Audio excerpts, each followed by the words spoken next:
the talk that I wanted to give is about how to make the most of your university experience. And I wanted to think with you about what that actually means. Because the reality is that there is nothing that you're going to learn over the next 2 or 3 or 4 or 5 years that is exclusive to the faculty. There is not one piece of information that you are going to learn that is the property of our faculty. All faculty are dedicated to teaching and research, and you can get all of this information online. You don't need to pay as much money as you're doing in order to get a degree from here. And this is the reality. The reason we do this is because we want to give you an experience and we want to share with you in a way that you may not be able to do for yourself. The curriculum has been designed in a way that will help you get and be a professional pharmacist. Everybody here is going to be a pharmacist? Okay, I'm talking. I don't want to exclude anybody. The faculty have thought about the ways that they will help you and socialize you as future pharmacists of the world. But there's no information that our faculty have that they own, right? We don't claim to own knowledge, do we? We're here to share our knowledge. Our faculty have come from PhD institutions to help you, to help raise the next generation of pharmacists. So as we think about the fact that the university is an experience, I have a number of points that I want to go. I'm not on WhatsApp, by the way. This is my notes. I'm trying to be hip like the kids and use my phone to take notes. I don't know if it's working, but it sounds better than having a piece of paper at the time. So, one, understand that university is an experience. When I first went to university in, I don't want to say, okay, but it was the 1900s. I won't say which decade in the 1900s. But when I went to university, my brother told me something, and he said 80% of what you'll learn in university will be outside of the classroom. And that is a reality. You are at such a formative age in your development that yes, you will take the courses, yes, you will be engaged with the material, but the life lessons that you learn outside of the classroom will be equally valuable. And take the time to have those experiences. 2, nurture an internal belief that college is not just a credentialing exercise. It isn't. Being in university is not just about getting your B.Pharm or your diploma or your MTech. It's so much more. You will get your degree. The faculty will ensure that you're succeeding. They will work with you to ensure that you are the future pharmacists of India. However, go beyond and understand that this is an entire experience of which your academic curriculum is one part. And your academic curriculum is important. And with that, I come to my 3rd point. Always go to class. I was just talking to the students of liberal education, and I was telling them the same thing. Always go to class. And this idea that, oh my God, I can't come to class because there's a wedding or a birth or there's a holiday or a festival or I sprained my ankle or I have a headache or it's the cricket finals or... We've all been there. Don't get me wrong. We skip classes too. We are not angels, okay?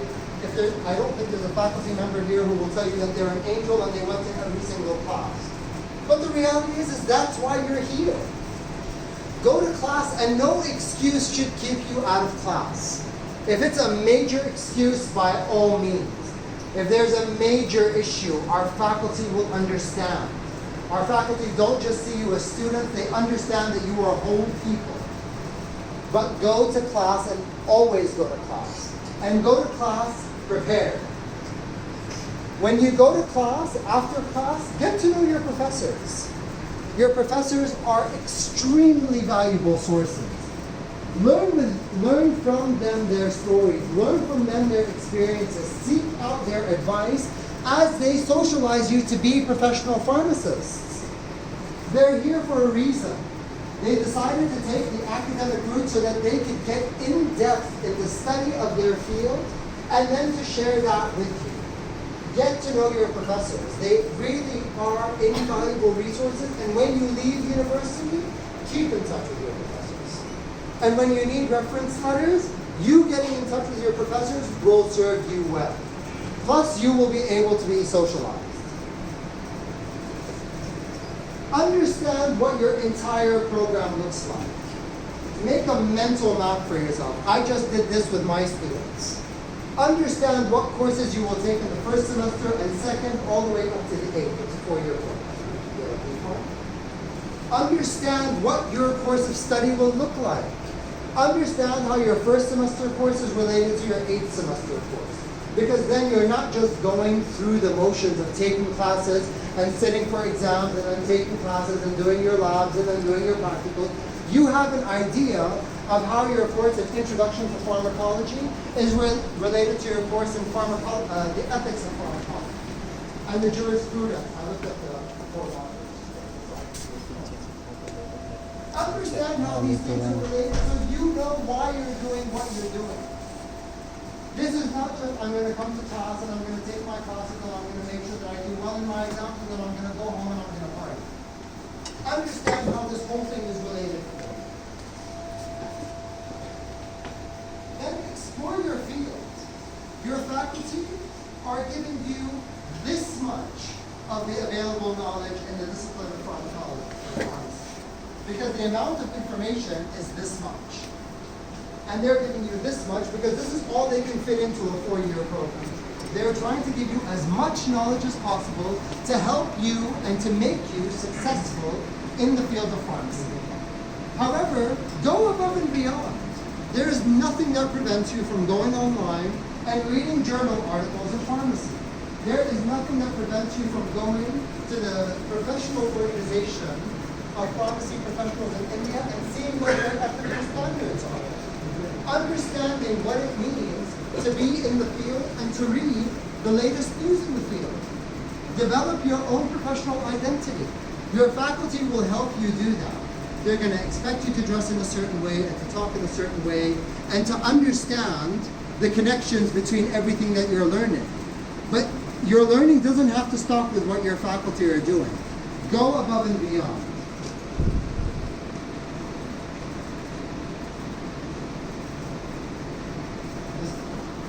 This one is going to be, I don't know how this is going to go. Do not limit yourself to your profession.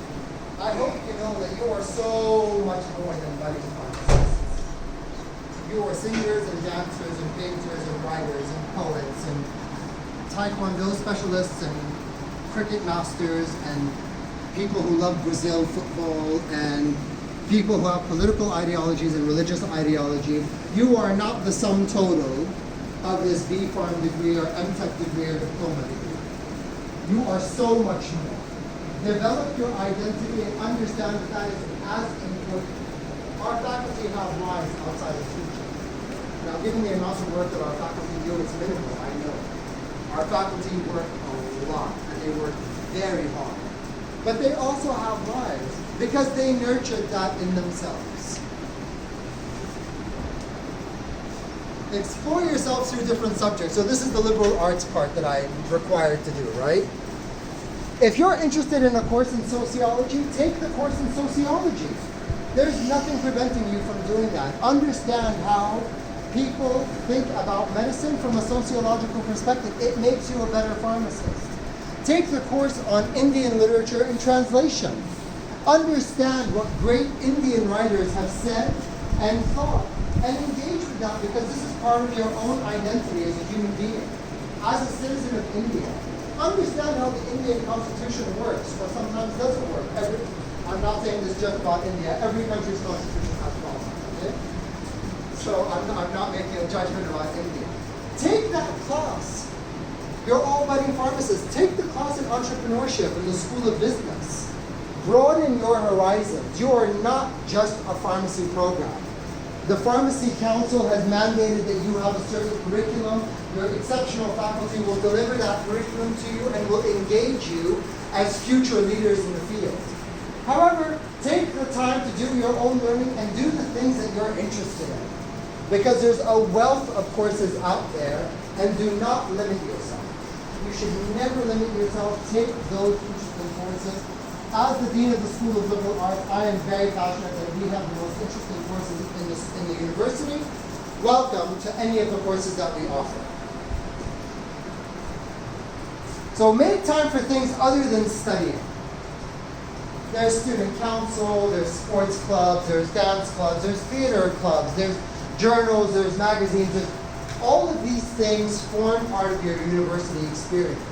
If your life for the next 2 or 3 or 4 years is going to be spent going from your hostel to the classroom and from the classroom to the hostel, then you have spent a lot of money for things that you could have done online. I'll just be very, very honest. We expect you to study, we expect you to be rigorous, but doing the things outside of the university, outside of the classroom, are equally valuable, and all faculty will agree. Because when you are involved in a student club on campus, you come to class having been more engaged with the world around you, and you're a better team player. If you're a better team player, that means that you do group work more effectively. If you're involved in the debate society, that means that when your faculty asks you to present, you're going to be a better presenter because you've thought about how to express yourself with words. Get involved, and Galgotias has a number of activities that you can do. Develop life skills that are not part of your core modules. Your core modules are going to socialize you as pharmacists. They're so important, and they're well designed. Think about how you develop your presentation skills, your speaking skills, your listening skills. Listening is more important than speaking. We as faculty are trained to speak. That's what we do.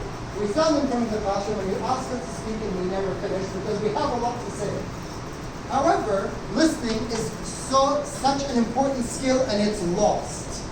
It's lost in today's society. Now, what I just told my students in liberal education, and I said, look, I'm not acting like a Britisher in 1850, okay?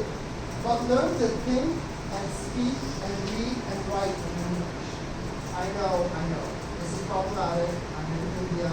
I'm the one who should be learning Hindi. I get it. I know 2 things in Hindi. I can come from 5 and I know how to say 2 things. That's it. Other than that, I'm wrong.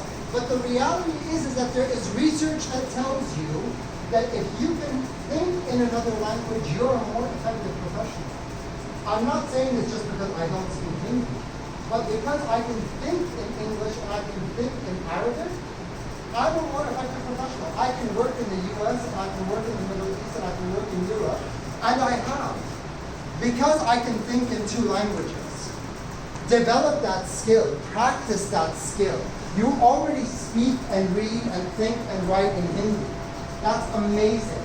You are 1/7 of the world's population, so that is no small feat. However, the ability to do that in another language is just as valuable. When you finish your degree, the world opens up to you. It opens up to you when you have developed and nurtured that skill in yourself. All right. This is another one. Befriend people who come from different cultures, religions, backgrounds. I use this word, although I don't fully understand it because I don't understand the concept yet. It's the concept of class. I'm still learning. My sociology faculty is teaching me that. Okay? Every day I have a lesson on class. But the reality is that we are so much better when we are diverse. When we have engaged with people who are different from us. Because what happens when you engage with people who are different than you is that you are forced to think about your own self and your own values and then question those values. As an Arab, when I went to the States and all my friends became Black Americans, I was forced to question with my own identity as what it meant to be an Arab.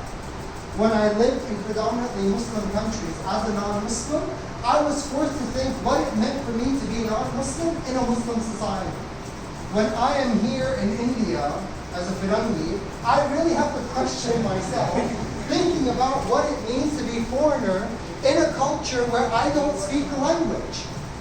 So you're always questioning yourself. If you take the time and make the time to befriend people who are different than you, then what you become is a stronger person. Your identity, my identity as a Christian, is in no way threatened at all when I wish somebody a happy Diwali or a happy Eid or a happy Hanukkah or a happy whatever.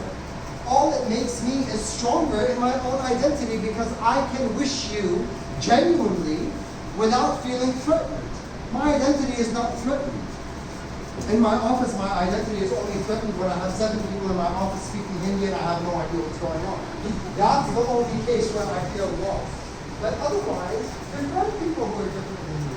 There's nothing. You only become a stronger person, you become a stronger professional, and you become somebody who can engage with the world around you. Question assumptions and develop critical thinking skills. To be critical does not mean to criticize. In the world of learning, to be critical means that you question everything. Nothing, but absolutely nothing, is taken for granted. Question everything. Now, okay, we know that some things are taken. Science is taken for granted, right? We always know that if you have a headache, you take paracetamol, then you'll be fine. Well, hopefully. Right? We know that chemicals work on the body in a certain way. We know that the physiology responds to certain drugs and certain treatments in a certain way. But otherwise, everything else that we hold sacred is not sacred. It doesn't have to be. Question everything. Develop the ability to properly ask the question, why? Everything is open to interpretation, and you should not be scared of doing it. Ask the right questions. As I said in orientation, a university education is meant to give you the ability to ask the right questions. It is the right questions that will help you develop as a professional, even in your field. Pharmacy is no different than the liberal arts and is no different than engineering. Develop community. This is so important. You will spend the next 3 years. When I came to India, I thought, oh my God, I'm going to be in a suburb of Delhi. I'm going to be near civilization. Yeah, Galgotias University is not near anything. Okay? I was completely shocked. It is really far out. And I still, every time I come to campus, I'm thinking, my word, this is really far. But you develop community. You're here for the next 2 or 3 or 4 years. And the only way you will get through these is if you have a community of people around you. People who will help you and support you and engage with you. If you live in the hostels, keep your doors open. Allow people to get to know people, get to engage, because spending these next 3 or 4 years will be very hard if you try to do it alone. Develop community across the university. There are students other than those in the School of Medical and Allied Sciences. There are. And they're good people too. The School of Medical and Allied Sciences is exceptional, I get it. But there are, develop an understanding of how engineers think. Develop an understanding of what makes an English literature major excited about what they do. Engage with somebody in the School of Business and figure out why they wanted to go into business. Engage in that kind of community. I'm almost done. Please, use social media wisely. I know you're at the age of Facebook and Instagram and TikTok and TikTok and whatever else. I get it. Please, okay, so I'm going to give you the intellectual reason first, and then I'm going to give you the practical reason. Intellectually, nothing you do from the minute you turn on your phone is private, okay? Everything is monitored. I don't care where you are in the world. Some countries have more monitoring and others less. People know Mark Zuckerberg knows what you're doing on Facebook and Instagram and WhatsApp. WhatsApp messages encrypted? Yeah, no. Okay, so be careful with the kinds of messages that you're sending, because everything is watched. On a personal level, one, it's personal. Not everybody needs to know when you had that delicious dosha in the cafeteria. It's nobody's business. And people genuinely are not that interested. I know you think the dosha is really interesting. It's not. When you went away and you took a vacation, selfies. Let's talk about selfies. Selfies and the uploading of selfies. And this I'm going to say, and if I sound like a Fidangi, I'm okay. I'm okay. Indian youth have a fascination with selfies like I've not seen anywhere else in the world. You all, this generation, take selfies more than any other generation in the world. You guys love taking pictures of yourselves. And it's always the same thing.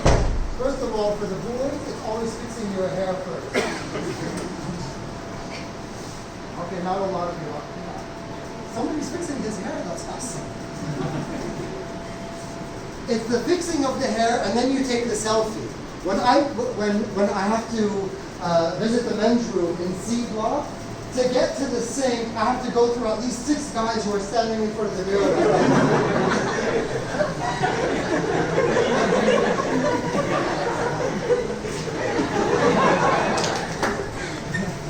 Okay, I know the immediate answer is, of course he's jealous because he has no hair. Maybe I am. I'm absolutely okay with that. But just what you do with your pictures, everything is monitored. And your private life, if you start giving a sense of importance to your private life, you will become a better professional. Because this obsession with this, coming into campus, this is another thing that I encounter. I'm always in a rush. I don't know why, but I'm in a rush. And in front of me, there's 3 students who have taken up the whole walkway, and they're doing this. I think.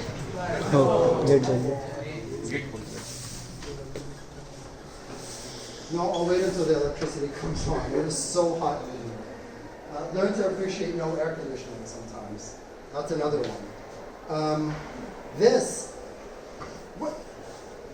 I wonder what is so crucially important that we're walking at 1 kilometer for 6 hours, thinking there's nothing that's this important on this at all. It's a lesson I learned later in life, and I'm just sharing with you. There's an unfortunate, and I want to focus on the social media. There's a very unfortunate series of events that have happened and continue to happen about abuse of social media and abuse of women on social media. And I would be remiss if I didn't talk about this because I'm being very realistic about the university experience. Men who have inappropriate videos of women that then get circulated on WhatsApp. I don't know in which world, in which universe, in which time and space this is okay. Allow me to assure you, in no uncertain terms, this is not okay. This is absolutely not okay. The woman in that video is your sister, or your cousin, or your aunt, or your best friend, or your neighbor. If you don't want your sister, or your aunt, or your mother, or your best friend, or your neighbor being shared on social media like that, then you don't do the same. This cultural norms among certain pockets of people that say it's okay to dismiss and disrespect and disregard and undermine women and treat them like property is not okay. And social media allows men to do this. If you think this is okay, even the electricity picks up. It is not okay. So please use your social media wisely. Please. Few more points. Please eat well, sleep enough, and exercise. Now, in the U.S., we talk about the freshman 15, which is 15 pounds, which is about 6 kilos. In your first year of college, you will gain 6 kilos. In my first year of college, I gained 15. Eat well. Make sure you're taking care of yourself. Your brain only works when you're nourished, and you're all at an age where you need that. Sleep well. You don't have to stay up until 2 o'clock. You don't have to stay up until 3